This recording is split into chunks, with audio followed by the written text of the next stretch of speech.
can move this around as you please. Sorry. I think that's good. It's a light.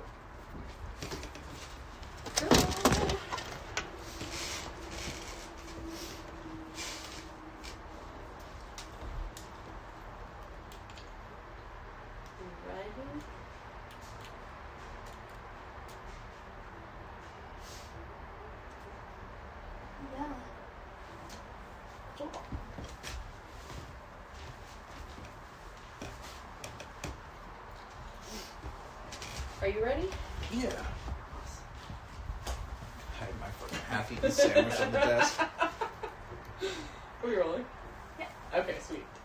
Okay, so maybe if you could just start by talking about when you first moved to San Francisco or the Mission, if you've always lived in the Mission. So I was born in the city, and then when I was young, my folks moved down the coast to Half Moon Bay, and I grew up down there. And I actually had spent a long time down there.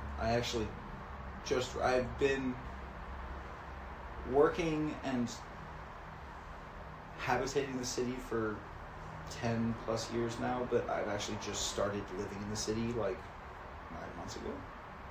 Ro is my first housemate, so yeah, I've at least worked down on 18th and Mission for like 4 years down at Abe, and that sort of really, I think, started cementing like my comfort with the Mission, and also establishing like my friend group and like my places. And so since then that's kind of where I've been, and I don't really see myself wanting to leave like this side of the city. Why is that? Like we were talking earlier, these I think because of the internet, these scenes can tend to be like a little more decentralized, and I think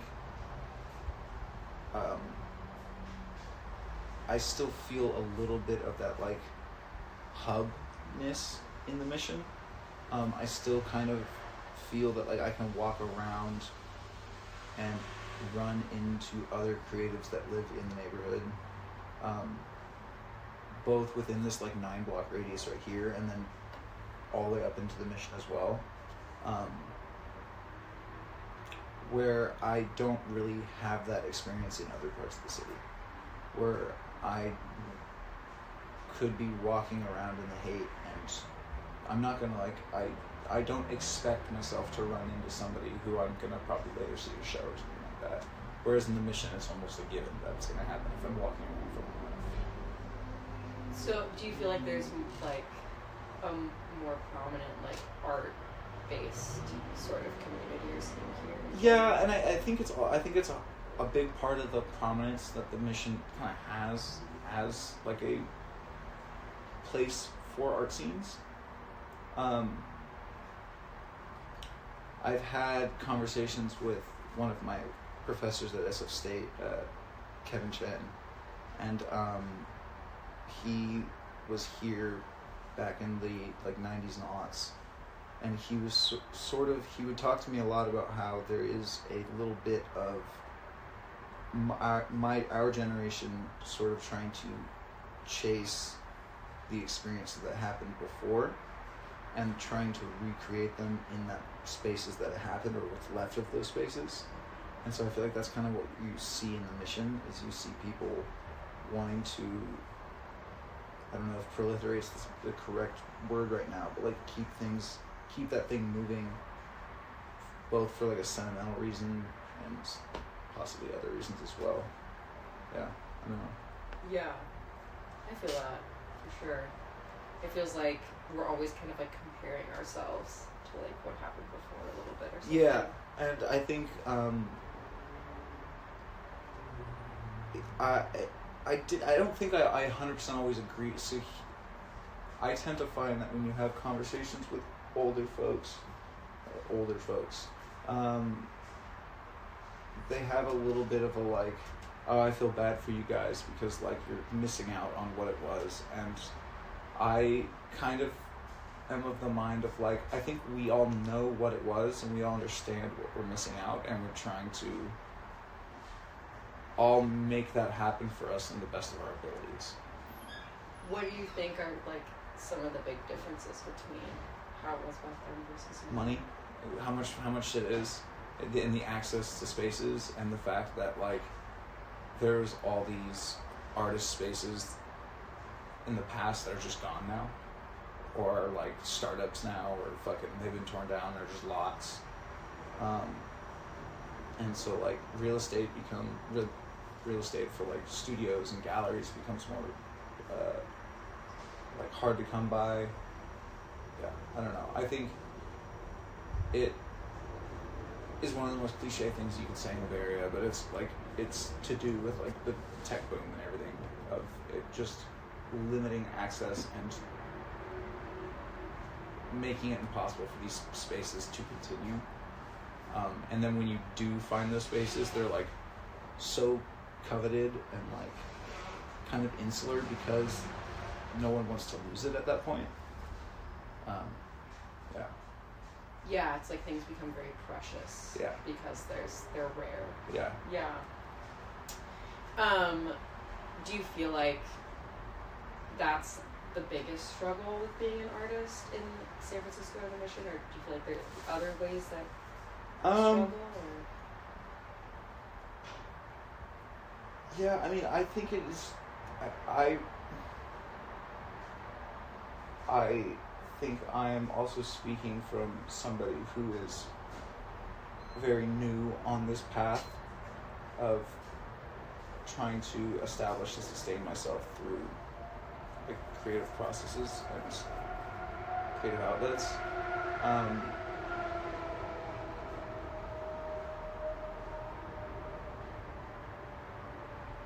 I think that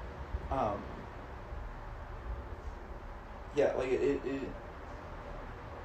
I truly do think that like one of the biggest things that makes people disheartened to like try and make it as a creative here is the fact that like, okay, how many jobs am I going to have to work on top of the fact that I'm also going to want to be, like, how am I going to be able to work and also put like 30 hours into my practice, or can I even do that? Is it feasible? And then I don't know, I feel like, but on the flip side, I think everybody kind of recognizes that we're all in that same boat, and so the community kind of creates, like inherently sort of creates opportunities for itself.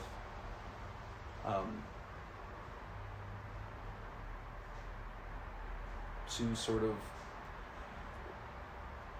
like, there's constantly like little shows that are like, oh, this is a benefit show for this, but also 50% of the proceeds goes straight back to the artists, like or like there's, I feel that there's a lot of movement in small scenes to try and sustain each other, sort of because we know the outside systems aren't going to be able to sustain us wholly.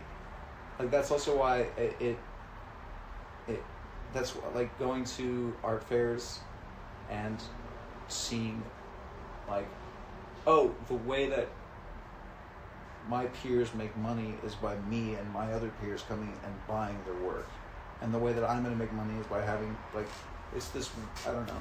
It is a very, like, I think what is going to keep scenes alive is us kind of staying together and, like, not relying on each other, like, leaning on each other, but understanding, like, we're all sort of in this together, and it's not sort of a competition between who's going to come out on top between us, but how we're going to keep all this floating. I don't know, I think I kind of wandered there. No, yeah, no, I think that's true. I think there's a way that, like, being disadvantaged in a disadvantaged position is, like, unifying for people, you know? It's, like, and, like, you recognize in others, like, the ways that they're struggling similar to you to, like, just do this thing that, like, we all feel compelled to do, you know, just, like, make art. So that's, like, a cool thing, I think, in a way, that is different about in the 90s or whatever, and it was just easy to live here. Mm-hmm. You didn't have to, like, earn it or something, you know? It was, like, I don't know, maybe less meaningful instead of sucks. I've heard of, what were they called? Like, I've heard cities like San Francisco and Austin and places like that back in the day described as like velvet gutters, where you could like roll into it and just be comfortable. And I think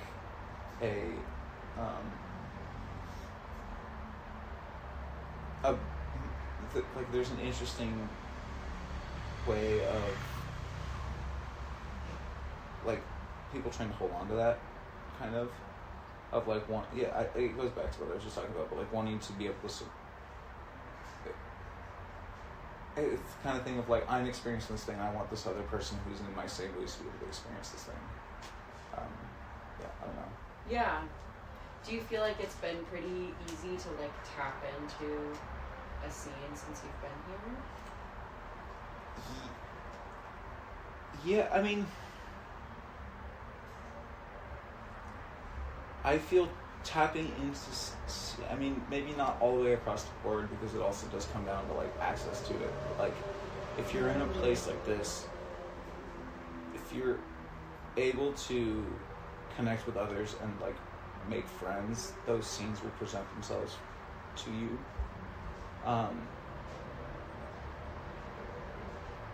Yeah, I don't know. Like I guess I did kind of find it easy to find my scene of like it all. I mean, I grew up skating here, so there was already that basis of like, okay, a bunch of my friends that I know in the city are artists or skaters or yada yada. But then I started working down at Ape down on 18th and Mission, and that kind of creates a base of like, okay, I know all these graffiti fools now, and I've known all these graffiti fools, and now I know also a bunch of artists that are like surrounding and orbiting these scenes, but aren't necessarily the graffiti people, and like, and it just sort of like, I just figured out where I would imagine the scenes, a scene would be, and kind of just took root and tried to just create friends and connections from there, and it was successful. I mean, I would say not fully, because I did know Ro prior to like hanging out with him in the city and like running around like that, but Ro and I have become a lot more closer in the last 4 years through sort of this community, and like however many months ago there was something that came up that Ro was like, hey, do you want to move in? And I've been here now with Ro and Rose since like September, and it's been, I don't know, I feel that it sometimes can feel like community can be hard to find because of how easy it is to see them. Like, you can see them online, but you're like, I feel like it's also one of these things where like you see all this activity online, but then you show up to the place and it's not there.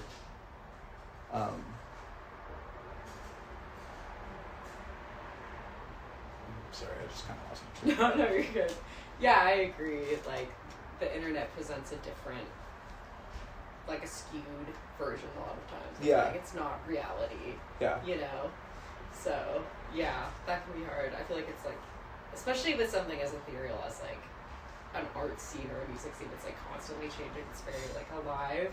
You kind of just have to go and especially wherever you feel it is. Exactly, and especially with like, you know, like music shows for one, of like you'll have a venue going, and I feel like it happens so much more now than I've ever heard of it. But like you have a place and it has shows, and then like 4 or 5 shows in, they're like, well, we can't do shows at night anymore. Like the neighbors are fucking, like the neighbors and the cops can't do that. And I feel like a lot of times places run this really quick cycle nowadays of like, we're able to do these really big free shows for like 4 or 5 months, and then we kind of have to scale back and be more mellow with it. Which I don't know. I think it's just that's a symptom of the city overall. Yeah, totally. That being said, do you feel like there are any places in the Mission that stand out for you as like centers of kind of places to either for live music or visual art or? Yeah, like I mean, I've seen some of the most Okay, ATA and the Roxy, I've seen both. Like some of the weirdest, like most, some of the most like enjoyable and weirdest art films and documentaries that I've never even sat down and considered watching. So I think like those are two spots. I'm not super I get freaked out, not freaked out, but I get overstimulated in a big crowd, so I'm not a huge music goer, but like, you know,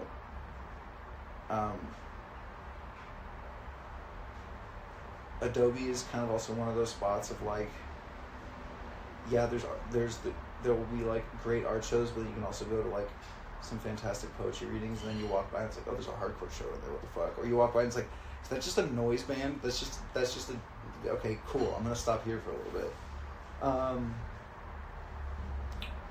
And I mean, I think Phyllis has also, down at Ape, has done a lot to like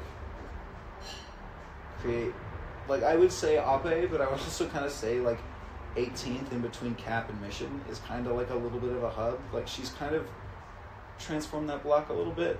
Like she's got that wall across the street going, and so there's constantly like other people painting, and then there's those two other mural walls that she has people paint all the time, and like she's done work to like put in like flower beds where all the trees, where some of the trees got ripped out, and some in front of the businesses, in front of like Supreme and Fox and Arrow and stuff like that. Or I can't remember what that place is called, right on Cap and 18th. But yeah, I don't know. I think I might be a little biased because of my time there, but I would see Ape as like a really like a very important place at the moment in the Mission, and has been for the last like 3 or 4 years. Cool. Yeah. How did you start working there? I kind of it was like the tail end of me skating a ton in the city. The proliferation of Waymos made me a little less inclined to just skate around the city all day in the street. But like right around the tail end of that, I kind of started going into Ape because I heard about it. Because I just needed like paint and stuff, and I would kind of just hang out there, and I am the kind of person that will kind of just walk in a room and sit and observe, and I kind of would just hang out and draw and just be in conversations with people, and hung around enough where Phyllis like got to know me, and then like later was like, hey, I need work, would you like to like come in every once in a while? And then I've been kind of just helping her out since then. That was like 2022 probably. Yeah. Nice. Yeah. Cool. So just kind of like organically. Yeah. Happened. Yeah. Phyllis is a really special woman. Phyllis is I would consider one of my close friends, and just she's got a really big heart. Yeah. Nice. Yeah, she cares a lot about these scenes. Mm-hmm. Yeah. Yeah, I mean, it's like people like that keep it going. Yeah. For sure. What keeps you in the Mission in San Francisco / like what drew you here initially, as opposed to like moving somewhere like LA or like New York, you know?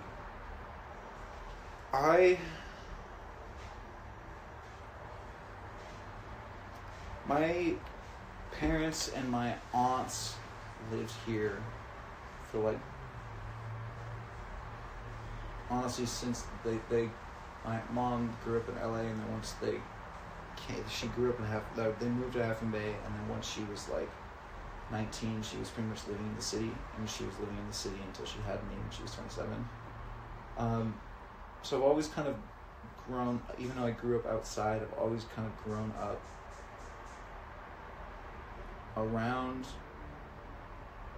a bunch of people whose experiences of the city were the years that I then went on to like fangirl out about in both art and music and all sorts of stuff later on. And I think that, and I think also like the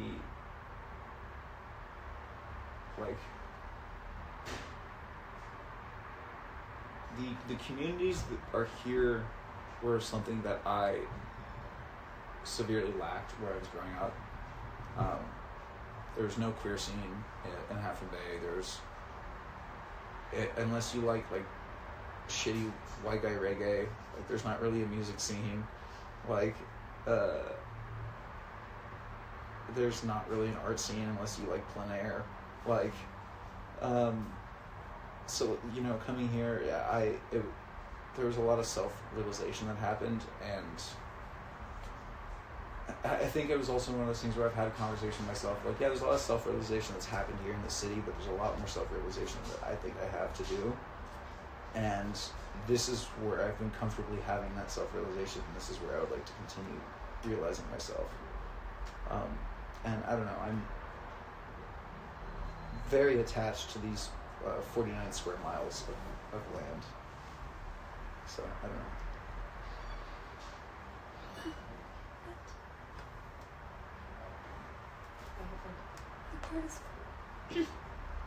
Oh.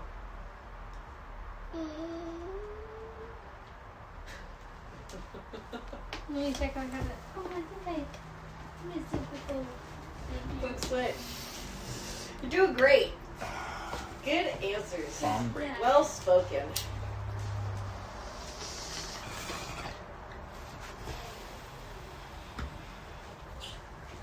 It's kind of funny. It's like interviewing.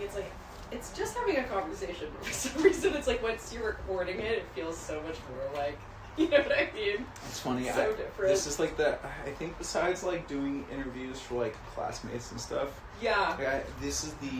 My friend Ozzy is doing a piece for, Fluke fans. Do you know Fluke scene? I don't know. He's done they're doing a piece in it, and they came and interviewed me, and it was this very weird thing of like, oh, I have conversations with you all the time, but I'm like nervous to talk to you right now. Right? Like now it's like for some reason it feels like official. There's more pressure. I know, it's kind of funny. Also, like, there's a power strip next to you if you need to plug in. Oh my god, that's exactly that. in doing this process too, perfect. Is that connected? Yeah, you're good. That's it. it's like some people you're like, oh, you are actually not the right personality to interview. Like, there's actually everyone who's young that we've interviewed has been fucking awesome and like super easy. But some of the older people, like people that I've known like my whole life, like my parents' friends and stuff, and I've been like, oh, you'd be great. Like you were there. I know you did all this cool art shit. Like you'd have so much to say. And then like they just don't. They can't open up. It's like really hard to get them to talk. Yeah, which they is were so telling you funny. good old stories of like the 90s. Yeah. That is a really. So my dad was like, he wasn't a messenger back in the day, but he rode a ton in the city, and like was adjacent to all this stuff that was kind of going on. Okay. And I'm like, dude, I know you have fucking stories. Like, yeah. tell me some fucking story. And like, so far and few. Like, I think one of my favorite stories is when the earthquake happened. And the Wait, let's get this on video. oh yeah, I'll stop. I want to be surprised. Well, I'm recording the audio, but Oh, okay, that's good. When it was the Presidio that burned, or was it the Marina? oh, I don't know. It's Actually. one of those areas right there. He has What? this. There's not enough space on my computer. Huh? Oh, do you want to put it on mine? Yeah. Okay. That's never happened before. I'm just kidding. The first time for everything. A terabyte of space. What is that even? A lot. But what's filling up? Oh. I don't even keep my photos on here.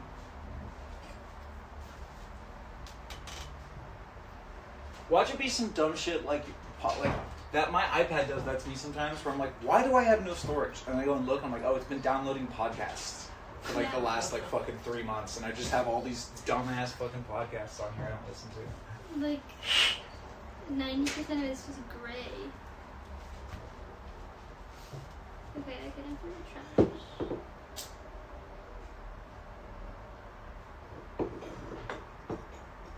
So funny. I was at the flea market on Sunday. My partner's birthday is tomorrow. I was like walking around trying to find like an ashtray or something for this. I've got a little like pile going, and her last name is Lown Heights. And I walked by and I saw that, and I'm like, okay, that's fucking massive. But it's literally her last name. That's so cool. And I can't. And apparently, I looked it up, and it was like this. It's this old. It's a like pretty well-known winery up in Napa Valley. Oh, cool. And like I looked up some of the bottles because I was like, oh, maybe I'll go try and find a bottle. Like $12,000 for a bottle, or no, No way. yeah, $1,200 for a bottle. Oh my like, god. Crazy. Damn. Like, oh god, fancy shit. Gotcha. Did you go to the Alamani?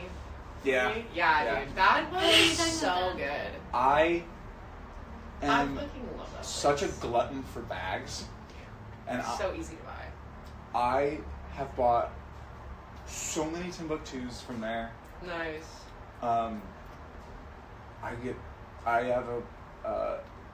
I have a flea market kind of addiction. I got this Yeah. shit this weekend. I love that. Yeah. That's so sick. Art Chrome. And then I got that paint the skull. Nice. So I saw that and I was like, and I texted somebody and I was like, oh my god, look, it's the painting from Minecraft. And they're like, yeah, it's also a Vincent Van Gogh painting. Yeah. And I'm like, oh fuck. Are you an art major? Yeah, I was literally like, I'm glad I got that art major. That's what I'm saying. That's so funny. I was like, I'm an idiot. That's Oh. hilarious. That was really fucking funny. Nice. Yeah, I love Alameda. I have to be careful when I go there. I have to give myself a limit, a spending Yeah. limit, because I will go a little crazy. I Yeah. get a little. See, I think get a little that's the image. the blessing about that place though is that Yeah. there's no ATMs there. I know. So So true. The money that No, you but bring. then you'll like go down this weird alley to like the. Uh, So we did. Yeah, when you're desperate. no, Yeah. oh, you know, I know what you're talking about. Yeah. To like Home Depot or whatever. You know what? You know which one? Hot take. Yeah. Which one I don't love? What? It's fun to go to, but I don't love the Alameda Flea. Well, it's so expensive. It's so expensive, Yeah. and it's one of those. It's one of those things where I like when I think about going, I'm like, the only way I like to go is by going really early and getting out Yeah. before like 11, Yeah. because I despise getting stuck on Alameda in traffic. Yeah, it's so busy. I've been going to that flea market like forever because my parents are very avid flea market antique store thrifters. Like they go to Alameda Flea every single month. They're extremely That's dedicated. But I'll only ever go if I go with them because they go hella early. And then afterwards, we always go to this really good German restaurant in Alameda that's like fucking delicious. Wait, what's it called? I don't know the name of it. It's something in German. Sick. It has like an Alameda. outdoor area Oh. in Is the it front. when you're in a boat dock? Maybe. It's not like on the water. Oh, okay. But is there a German restaurant on the water in Alameda? Really? That's where Mike used to live in his boat. Wow. Huh. Yeah. Damn, I should take them to that one. Yeah, we always go to the same one, but it's really fucking good. So it's like it's like an event. But I don't know, it's like way more expensive than it used to be. It's really gotten blown up. And Way the less. other thing is that it's not only gotten blown up, but it's gotten overtaken by clothes sellers. Yeah, true. Which So is many like- clothes.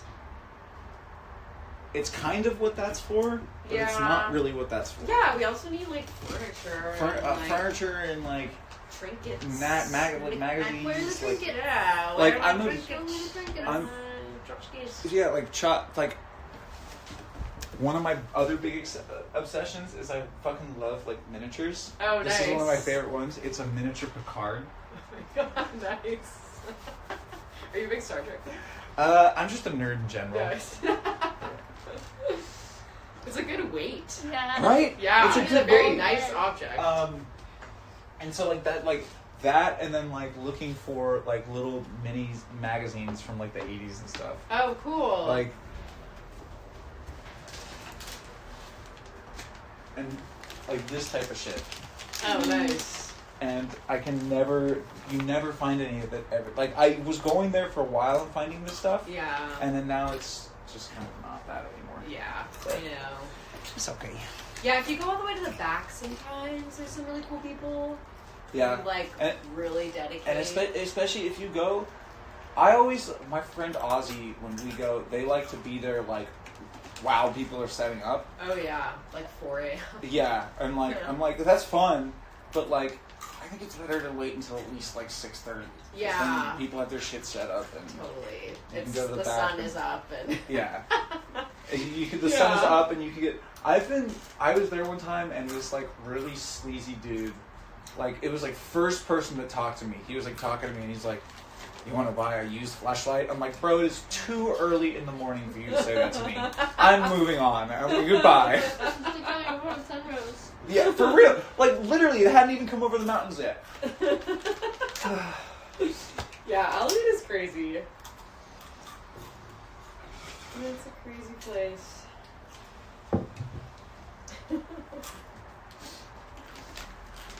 Yeah. Did you figure it out? Do you need my computer? It's working. Running. Chugging away. Nice. Sweet. But yeah, I agree that Alameda is better.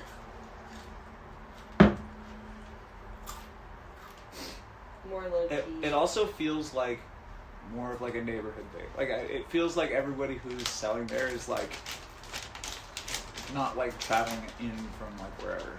Yeah, totally. Yeah, it's just like people that live here. Yeah, like it's Yeah. I feel like it's more like people just trying to sell stuff instead of like people curating stuff to sell. Yeah, right. Yeah. Totally. Yeah. Yeah. Sometimes there'll be some hella weird shit that you're like, do you just have this at your house? Yeah, like where did you get this? Yeah. Just like you can tell they just like will like have a box at their house, they just put stuff in. Like, take it.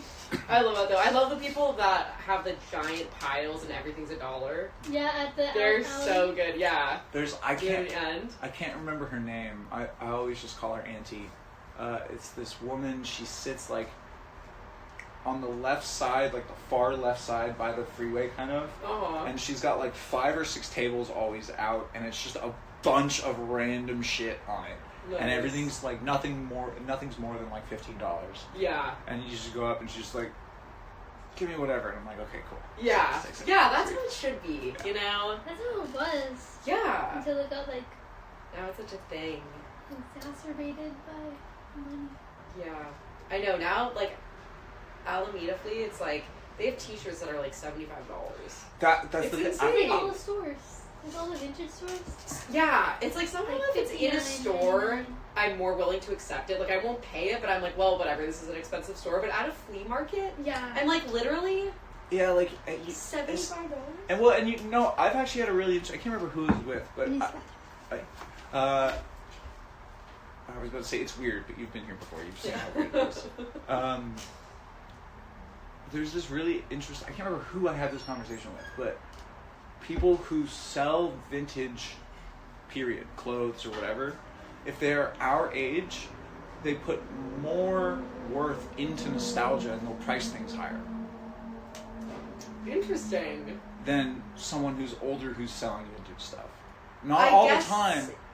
Yeah, but, that like, makes sense, yeah. I think. Because it's like, it seems rarer to you than maybe it actually is. Like, because you're like, this I is think from 1984. This is a perfect example. Is like that.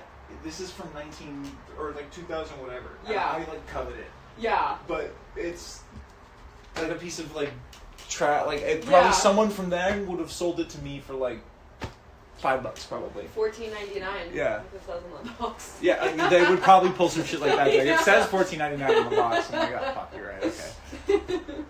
No, I know what you mean though. Yeah, it's funny how it's like. Also, I feel like if you like stuff that you experienced in your lifetime, it doesn't seem as like old or rare. You know what I mean? Like, I feel like something that I had as a kid, I would just be like, oh, that's so cool that you have this, but it's not like worth anything. Like, it's not that old. Like, I had it when I was a kid. Yeah, You know? yeah. And I feel like that's probably the same for older people too. Like, oh yeah, I had this shirt when I was like a teenager. It's not that crazy. Yeah, like I think it's really funny. Like It's funny watching like older people who understand like the clothes reselling market, and they'll sit there and they'll be like listening to the like people our age be like, oh, look at the double stitching, and they're just like, it's just how it was. That's just how shirts work.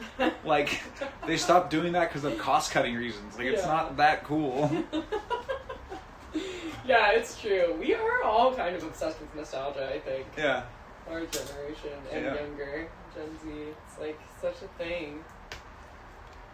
But it kind of makes sense, I think. Just like, I don't know, because the internet and stuff, like loss of identity in a way.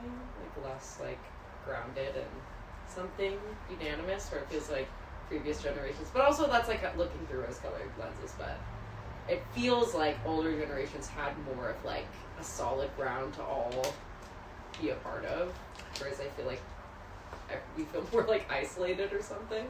Yeah, I feel like it's. Yeah, I think it's that weird thing of like isolation due to overexposure. Like it's the classic thing of like if you sent me into a store and there was only one brand of beans, I'm gonna buy that brand of beans. But if you send me in the store and there's like 50 brands of beans, I'm gonna spend 20 minutes and try to decide which beans I want. Yeah, like, right. Yeah, totally. Yeah. Yeah. Okay, we're back. So much of everything. Sweet.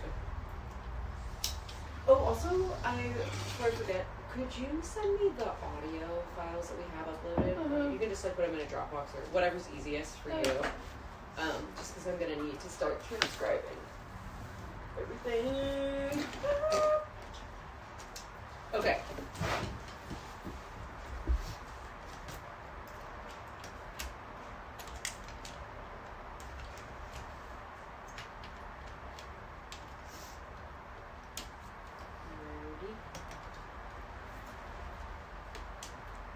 You should tell the story that you Oh yeah. were going. It will because it's funny because like my dad like he grew up or not grew up but like he spent a lot of my mom and dad both spent a lot of time in the city in like the 90s and like early like pretty much the 90s to when I was born 98 and you know my dad rode bikes a ton. He never was like a bike messenger or anything, but I know he was like adjacent to stuff like that, and like I know they were out and about doing stuff, and it's one of those things where I try and ply them for stories of like what was really going on, and it's so like part and parcel of what they're either willing to disclose or like want to disclose or can remember, but I don't think it's that one all the time. But one of the favorite stories I got out of my dad is when the earthquake happened in what year again? 1989. No. The. Oh, 1906.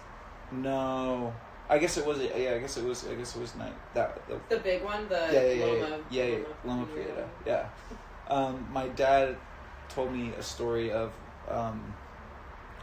when we were talking. I can't remember if it was the Marina or the Presidio, but it was one of those fucking things over there. Pretty sure it was the Marina. It was on fire, and my dad told me the story of like getting off of whatever job he was doing down in like the financial district and just jumping on his bike, riding back home to his house over in Nopa, and then riding up to the top of the hill and just watching the Marina burn down. And he allegedly has film photos of that day, and I kind of consider like that day kind of the equivalent of, do you remember when the sky turned black that day? That's kind of like our equivalent. It was black for like 2 days, and it was so dumb because it was like that, and all of us were like, oh my god, let's be outside and like do shit because it's fucking like it's so cool and dark out. And later you're like, yeah, that was like 300 packs of cigarettes you guys basically just smoked. But yeah, like there's it sort of it's stuff like that sort of shows like it shows that personal like connection to kind of like the history of what the city was, and like I don't know. It is very interesting talking to folks who inhabited the same spaces that we do now before we were around. It's like I spend a lot of time down at this bar down on Folsom, the Hole in the Wall, and one of my good friends who I've met through there, Gene, is in his like early 70s, and he's part of is still part of the Rainbow Motorcycle Club, which is, you know, one of the historical gay motorcycle clubs in California. And he's just got all these fucking great stories of like it's kind of interesting sitting there and talking to him, and you know, a lot of it from his perspective is like South of Market area, but it's just really interesting, like living through his stories of like kind of watching the neighborhood change and how things shifted, and as things became more accepted, things became more on the open, and it, you know, I do get a lot of joy of connecting with people like that who have those stories.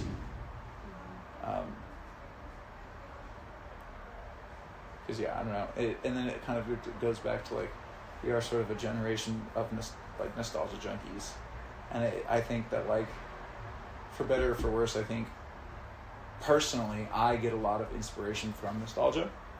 So I think it's like I think that is part of, maybe it doesn't bleed visually into like my art, but it definitely like bleeds into like how I go about thinking about creating and thinking about like, I don't know, just yeah, I don't know. Really. How do you how do you find it inspiring? Like what do you think it is about that feels inspiring?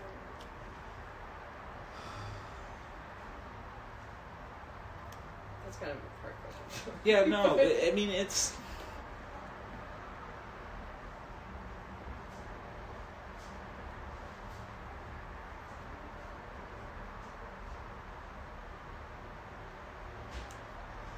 I think in a weird way, like, it's inspiring and encouraging and comforting all at the same time to know that, like, we're not the first people to experience the city like this. We're not the first people to like go through these things. And you know, it's not 100% analogous, but then you're talking with somebody and you're listening to an experience and you're like, oh, there's the direct correlation of what that is in my life today. And I think it, I don't know, I mean, personally, I think it really, it helps me kind of, it helps you sort of develop a roadmap of where you want to go, and it also kind of shows you, like, it can show you what you do and don't want to avoid, and do and don't want to do, and, like, looking back on things, also, like, I don't know, I personally think reflection, both self-reflection and reflection outwards, is something that's extremely important for a human, but also as a creative. And I think like looking back and having those stories, I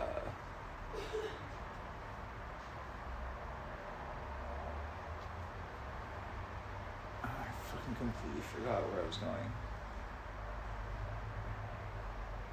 Even like being inspired by nostalgia. It can give you like a roadmap on I don't know. I mean, that's just how kind of all history is. It is a. I feel like this, like, immersing yourself in nostalgia kind of gives you the opportunity to decide like what parts of history you do and don't want to repeat. And I don't know. I think it gives you the ability to see the mistakes that were made in the past and like kind of go forward and be like, I don't know. I don't know. Yeah, I totally get that. Yeah. Yeah. And like, I don't know.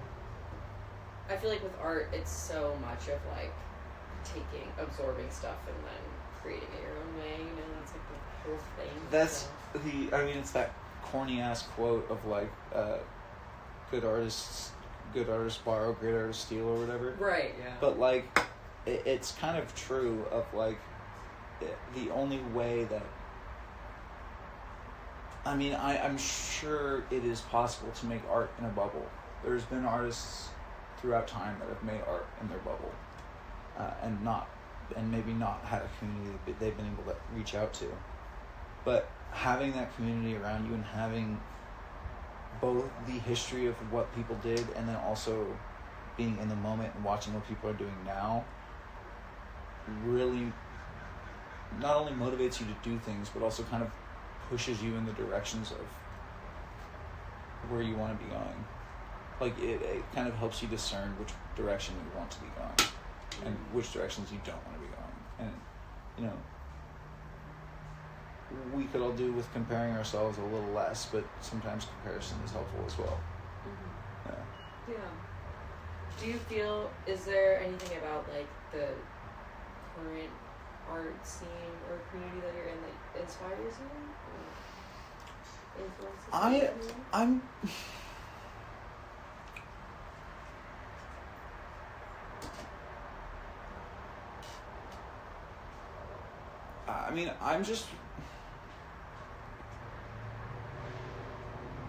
I'm just really inspired that there's this ethos of like everybody is wanting to do this in spite of everything else.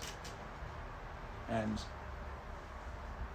I think in the past maybe things have been done because of everything else. And I think right now, and you know, maybe I could be speaking out of turn and looking through a narrow view, but like it sort of feels like now is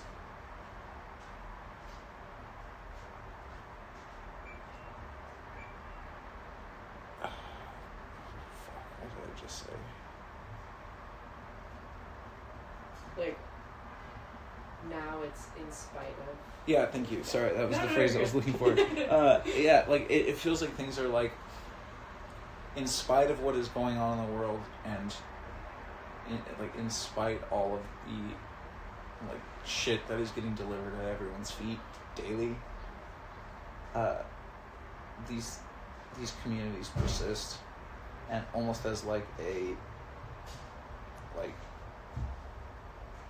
space for like collective catharsis from, and I mean that's been true of art scenes forever, but I feel like it's really important and become very imperative now to keep sanity, of like have these communities that can uplift you and remind you that things aren't all completely terrible. Yeah. There's like a hope element, kind of. And like, you know, sometimes it feels so corny to talk about, like, but it's true. Like, Yeah. if we don't talk a little romantically, we're gonna lose all romanticism in life. Like, Yeah, and it's also like real. Like, Yeah. and that is like a huge reason of why it's important to like make art and be with people or doing whatever you do that you love. and, You know, and, like. and it's also like, I think it's really important that like, I feel like now more than ever, it is one of those, like, it is a struggle to get the general public to look at you. Like, the general public is so much more willing to look at some fucking shitty AI slop that's been put together, or some billboard telling them how they can like fire half their employees and keep fucking profits up. Like, it has kind of showed me that like there, I mean, both in art and a myriad of different other aspects of life, like, community is the most important thing, and we are the only ones that are going to sustain us. And like, it's I don't know, it's disheartening sometimes, but it does kind of feel like that, like, you now more than ever are kind of, and this feels like so much more of like a negative way of framing this than I mean to, but like, it feels like a little bit of preaching to the choir, of turning and being like, because on one aspect it's like, yeah, we're all in this together, but at the same time, yeah, we're all in this we're all experiencing this, like, we're all in this, and we're all struggling to get like recognition outside of our small bubble where everyone sees us and like uplifts us, and then once you get to the top of that, it's like, I don't know. So I think now more than ever, community is imperative. Do you feel like that sense of community is pretty easy to find here? I think it can be, but I think it can also be really easy to feel like you can't find it. Like, I think it can be also really easy to feel like what you feel like the community should be isn't there. How so?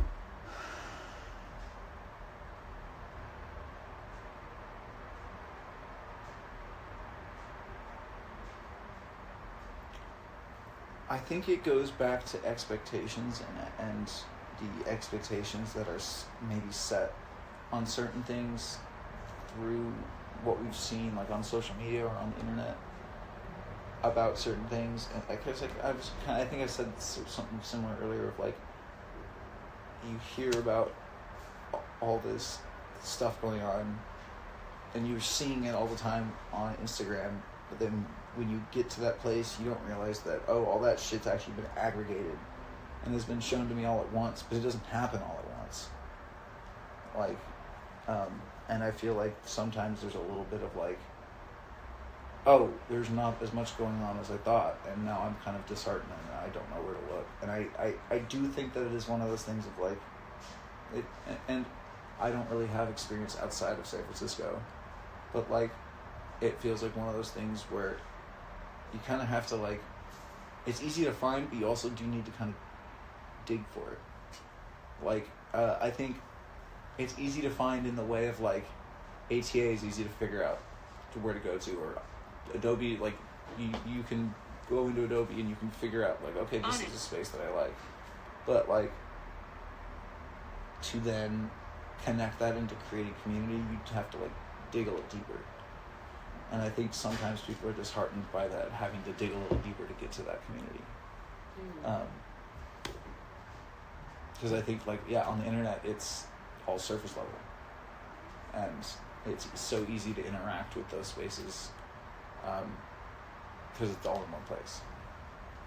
Yeah, I agree that I feel like there definitely is like there definitely are a lot of people interested in making art and music and stuff, but you kind of have to know where to look, you know, like it's not super obvious, whereas I feel like that's a big difference from like the 90s where it was just like very obviously like this is the scene, these are the people doing it, Yeah. and it was kind of everywhere in the Mission. It was just like that's where you go for that, and now it's like it's a little bit more like under the surface. You have to kind of like 100%. be tapped in a way that Yeah, like you have to like, it's not like you have to know a guy, but like it's one of those things of like, I don't know, I personally, I'm a big introvert. I spend a lot of time in here doing stuff.